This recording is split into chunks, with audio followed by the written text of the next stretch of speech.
এদিকে বনানীর আগুনে নিহত অনেকের মরদেহ নিয়ে যাওয়া হয়েছে তাদের গ্রামের বাড়িতে। তাদের এক নজর দেখতে ছুটে আসছেন স্বজন ও প্রতিবেশীরা। শোকাকুল পরিবেশে জানান শেষ বিদায়। বনানীর এফআর টাওয়ারে অগ্নিকাণ্ডের ঘটনায় প্রাণ হারান শরীয়তপুরের মির্জা আতিকুর রহমান। মরদেহ বহনকারী অ্যাম্বুলেন্সটি গ্রামের বাড়ি পৌঁছালে এলাকায় নেমে আসে শোকের ছায়া। দুই সন্তানের এই জনককে চোখের জলে শেষ বিদায় জানান পরিবার পরিজন। সাথে একটা 10-এ কথা হয়েছে, বলছে যে আমার জন্য দোয়া করো। আমার অফিসে আগুন লাগছে, ধোঁয়ায় অন্ধকার হয়ে গেছে, আমি শ্বাস নিতে পারছি না।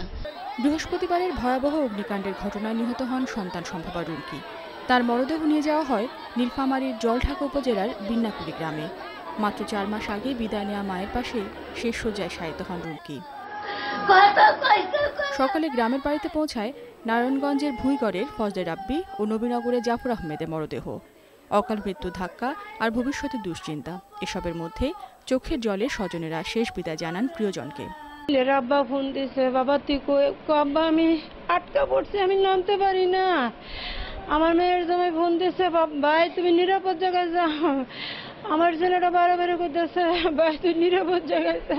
তখন আমি কই আল্লাহ ওইটা বাইরে যেতে পারছে না, বন্ধু হারার ভিতরেই আছে। ওই মানে কান্নাকানি করতেছে, সারাকানি না মানুষ জানাজানি করতেছে। আমার শুনাইছে মা বললো রাব্বি নাই, বললো রাব্বি দুটাতে বিদায়।